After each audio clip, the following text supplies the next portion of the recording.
جو ہے سفارش کی تھی اور بتایا یہ جاتا ہے کہ L2 کیٹیگری کا جو لائسنس تھا وہ جو سی ایم پالیسی تھی وزیر اعلیٰ پنجاب سابق نے جو 2009 میں پالیسی دی تھی اس کی خلاف ورزی کی گئی ہے. یعنی وہ یہ پالیسی کہتی ہے کہ جس کے پاس 4 یا 5 سٹار کا جو ہے وہ لائسنس ہوگا اس کو یہ ہے شراب کا لائسنس جاری کیا جا سکتا ہے, لیکن جو ہوٹل تھا جو کہ جو یونیکارن پریسٹیج ہوٹل ہے بتایا یہ جاتا ہے ان کے پاس نہ تو 4 تھا بلکہ 1 سٹار ہوٹل کا بھی جو ہے وہ اجازت نامہ نہیں تھا, نہ ان کے پاس لائسنس تھا, لیکن وہ صرف تیار کیا گیا تھا. اس سے قبل ہی جو ہے بغیر انوائرمنٹ این او سی کے اور دیگر این او سی کے بغیر اس کو لائسنس کا اجرا کے حوالے سے احکامات دیے گئے. یہ بھی الزام لگایا گیا ہے کہ پنجاب ٹورسٹ ڈپارٹمنٹ سے پاکستان ہوٹل ایکٹ 1976 کے مطابق جو ہے 4 سے 5 سٹار ہوٹل کا جو ہے لائسنس بھی نہیں لیا گیا تھا, جس پر جو ہے سیکٹری ایکسائز جو کہ سابق تھے نبیل لوان اور سابق جو پرنسپل سیکٹری سے ڈاکٹر رحیل احمد صدیقی وزیر اعلیٰ پنجاب کے, ان کی جانب سے اعتراضات اٹھائے گئے تھے کہ یہ نہ دیا جائے. اس پر بہت سارے معاملات جو ہیں سنگین معاملات کھڑے ہو سکتے ہیں, لیکن وزیر اعلیٰ نے تیسری دفعہ جو ہے اسمبلی پر احکامات جاری کیے اور حکم دیا کہ فوری طور پر لائسنس جاری کر دیا جائے, جس کے بعد لائسنس جاری کیا گیا. اس کے بعد نظریاتی کونسل نے اعتراضات اٹھائے. یہ جو آپ نے تمام تفصیلات دی ہیں یہ تو بہت ہی کنونسنگ تفصیلات ہے, اس میں بہت ساری اسپیسیفکس موجود ہیں. تو پھر ہوا کیا؟ اس کے باوجود لائسنس کا اجرا ہو گیا اور پھر اس ہوٹل نے شراب کی فروخت کا کام شروع کر دیا. ابھی تک جو ہے وہ ہوٹل چالو ہی نہیں ہوا, بلکہ وہ تو اسے کہا جا سکتا ہے کہ وہ ابھی عوام کے لیے کھولا ہی نہیں گیا, بلکہ صرف خالی بلڈنگ ہے اور ابھی بھی تعمیراتی کام میں مراحل ہے, تعمیراتی مراحل میں ہے. اسی وجہ سے اس پر اعتراضات اٹھائے گئے ہیں کہ کیسے جو ہے نہ تو 4 سٹار ہے, نہ 5 سٹار, نہ 1 سٹار, تو کیسے اس کو اصل جو ہے وہ شراب کا لائسنس جاری کیا جا سکتا ہے. یہی وجوہات ہے جس کی نیب تحقیقات کر رہی ہے, جبکہ نظریاتی کونسل نے کیونکہ اعتراض اٹھایا تھا جس کی وجہ سے لائسنس جو ہے وہ منسوخ کیا گیا تھا, پھر وہ عدالت چلے گئے, لاہور ہائی کورٹ سے انہوں نے اسٹے لیا. اب جو محکمہ ایکسائز ہے وہ سپریم کورٹ آف پاکستان جا چکی ہے اس کو اسٹے کو ختم کرانے کے لیے. یہ معاملات تو واقعی بہت سنگین ہے, جس کی وجہ سے نیب جو حکام ہے, نیب لاہور کے ذمہ داران ہیں, انہوں نے یہ تمام الزامات کی تصدیق کی اور شیٹ جو خبریں تک پہنچی. یہ جو خبریں ہیں کہ اب یہ تو بلایا تو پوچھ گچھ کے لیے ہے وزیر اعلیٰ کو اس شراب کے لائسنس کے معاملے میں, لیکن یہ جو خبریں ہیں کہ نیب جو ہے جو دوسری شکایات پہنچی ہیں خاص طور پہ وزیر اعلیٰ ہاؤس کے حوالے سے, اس کی بھی کچھ پوچھ گچھ کرنا چاہتی ہے, اس میں بھی کچھ جو ان کے پاس شکایات ویریفیکیشن لیول پر ہیں وہ بھی کچھ پوچھنا چاہتی ہیں. تو کیا ممکن ہے کہ بلایا گیا ہے صرف اس معاملے میں مگر نیب وزیر اعلیٰ سے اور معاملات پر بھی بات چیت کرے؟ جی بالکل, اس حوالے سے جو نیب لاہور کے ذمہ داران ہیں وہ یہ کہتے ہیں کہ سردار عثمان بزدار کے حوالے سے تقریباً 2 درجن کے لگ بھگ جو ہیں شکایات ہیں, جس میں مبینہ طور پر کرپشن کی شکایات ہیں کے حوالے سے لگنے والے الزامات ہیں کہ پیسے لے کر کیے گئے, ٹھیکوں میں بے ضابطیوں کے حوالے سے کہ من پسند افراد کو ٹھیکے دے کر نوازا گیا, پیپرا رولز کی خلاف ورزی کی گئی, اور اس طرح کے متعدد شکایات ہیں. نیب لاہور کی جانب سے بتایا گیا ہے کہ ان کے حوالے سے بھی جو ہے وہ جب سردار عثمان بزدار 12 اگست کو 11 بجے پیش ہوں گے, جب ان سے تحقیقات کی جائیں گی, بیان ریکارڈ کیا جائے گا, تو ان کے سامنے وہ اپلیکیشنز بھی رکھی جائیں گی, وہ شکایات بھی رکھی جائیں گی. نیب لاہور کے ذمہ داران حکام یہ کہتے ہیں کہ وہ تمام کے حوالے سے شکایات ہمارے پاس فائل تیار ہے, جب وہ آئیں گے ان کے حوالے سے بھی جوابات دیے جائیں گے تاکہ جو بھی سوالات ہیں ان کے حوالے سے تصدیق ہو سکے اور جوابات جتنے بھی کیسز جو ہیں یا تو چلیں گے یا فوری طور پر ختم کر دیے جائیں گے, کیونکہ بہت سارے سنگین الزامات کے حوالے سے نیب لاہور کے حکام تصدیق کر رہے ہیں. جی یہ بتائیے گا کہ اس کیس کے علاوہ حکومت پنجاب کے معاملات کے حوالے سے نیب میں کوئی سیریس انکوائری یا انویسٹیگیشن ہو رہی ہے, کوئی کسی انکوائری کا آغاز ہوا ہے, کوئی اور کرپشن کے سنگین معاملات جو ہیں وہ نیب کے انڈر انویسٹیگیشن آئے ہیں؟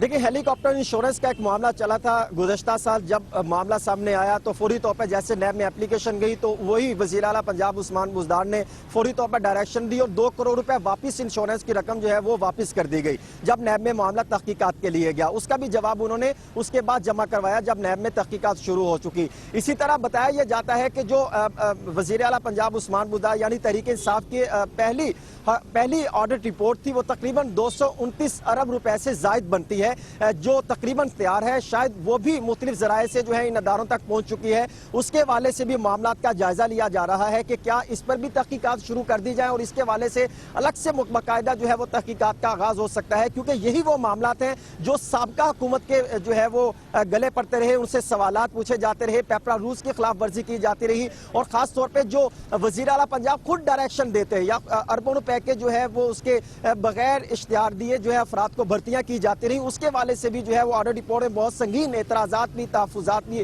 جو ہے آڈیٹر جنرل پاکستان کی جانب سے اٹھائے گئے ہیں، وہ بھی نیب کے پاس موجود تقریباً جو ذرائع بتاتے ہیں کہ پہنچ چکے ہیں، اس کے حوالے سے بھی تحقیقات کی جائیں گی، جبکہ البتہ جتنے اب تک کی جو ثبوت پہنچے ہیں خاص طور پہ وزراء کے حوالے سے بھی بہت ساری شکایت جو ہے نیب ذرائع بتاتے ہیں کہ وہ بھی ہمارے پاس پہنچی ہیں، اس کے حوالے سے بھی تحقیقات جو ہے وہ شروع کر دی گئی ہیں۔ جی بہت شکریہ حسن رضا ہمارے ساتھ موجود ہے۔ کمرشل بریک، اس کے بعد ذکر ہوگا کراچی میں اس موسمیاتی بارش کا آغاز ہو گیا ہے جس کی فورکاسٹ محکمہ موسمیات نے کی تھی، شدید بارشوں کی خبر تھی۔ آج جو بارشیں ہوئی ہیں مجموعی طور پہ صورتحال پہلے کے مقابلے میں بہتر رہی ہے، گو کہ متعدد مقامات پہ بڑے بڑے ٹریفک جیمز ہوئے ہیں، لیکن مجموعی صورتحال بہتر رہی ہے۔ بہت بڑا کریڈٹ جاتا ہے NDMA کو، FWO کو، جو کہ اس حوالے سے کام کر رہی ہے، اور تین کلیدی نالے انہوں نے صاف کیے ہیں۔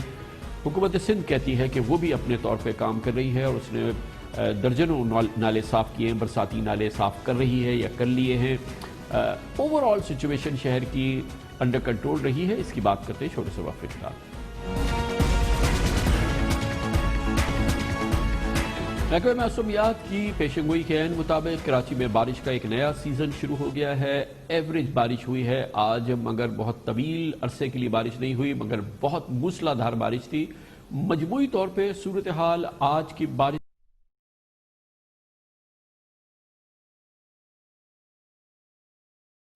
کل پرسوں جو بارشوں کا فورکاسٹ ہے وہ اس سے کہیں زیادہ انٹینس اور اس سے کہیں زیادہ موسلادھار بارش کی خبریں ہیں کراچی میں، لیکن آج کی صورتحال مجموعی طور پر قابو میں رہی ہے۔ یقیناً اس دوران حکومت سندھ نے جو متعلقہ محکمے ہیں، جو متعلقہ کارروائیاں کرنی تھی، وہ یقیناً مؤثر انداز میں کی ہے، جس کی وجہ سے مجموعی صورتحال قابو میں رہی ہے۔ نہ صرف یہ کہ محکمہ سندھ نے بلکہ کنٹونمنٹس نے، DHAs نے بھی اپنا کام، DHA نے بھی کراچی میں اپنا کام کیا ہے بہتر انداز میں۔ آج تک کی صورتحال جو ہے وہ بہتر انداز میں مینج ہوئی ہے، جو کہ کئی جگہوں پہ گو کہ سڑکوں پہ پانی جمع ہوا، ٹریفک جیمز ہوئے، مگر یقیناً وہ اتنی مشکل صورتحال نہیں تھی اور پھر تیزی سے یہ سہل بھی ہو گئی ہے۔ اسی صورتحال میں کراچی کی جو آج بہت بڑی مدد ہوئی ہے اور جو کہ پچھلے 4 دن میں انتھک کام کر کے FWO اور NDMA نے کیا، جو کراچی کے 3 کلیدی نالے تھے ان کو صاف کیا ہے، اور یہ وہ نالے تھے جو پچھلے 12 سال سے اٹے ہوئے تھے، اور اب جو صفائی کے بعد صورتحال دیکھنے میں آئی ہے وہ تو ناقابل یقین ہے۔ ایسا لگتا ہے کہ یہاں کبھی کوئی مسئلہ ہی نہیں تھا، اور اس کے ساتھ ہی ان سوالوں نے جنم لیا کہ اگر محنت سے، لگن سے، جیسا کہ FWO نے کیا، NDMA نے کیا، وزیر اعظم کے حکم پہ یہ سب کچھ ہوا، تو یقیناً اگر کرنا چاہیں تو چیز بہت آسانی سے کی جا سکتی ہے، مگر ہمت چاہیے، محنت چاہیے، لگن چاہیے اور کمٹمنٹ چاہیے۔ FWO وزیر اعظم کے حکم پر کراچی آئی تھی، اور یہ وہ نالے ہیں جنہوں نے پچھلی بارش میں بے پناہ تباہی مچائی تھی۔ FWO نے کتنا، NDMA نے، FWO نے کتنا مؤثر کام کیا، ہم خود موقع پہ گئے اور اس کا جائزہ لیا۔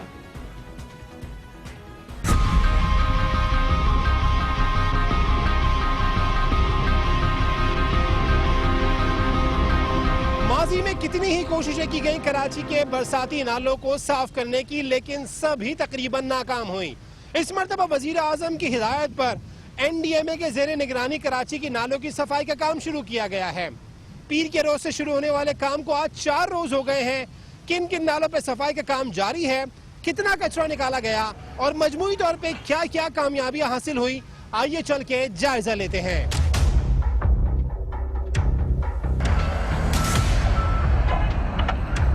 شہر کا اہم ترین نالا گجر نالا، اس وقت میں موجود ہوں لیاقت آباد نمبر 4 پہ، جو کہ اسی نالے کا اہم پوائنٹ ہے۔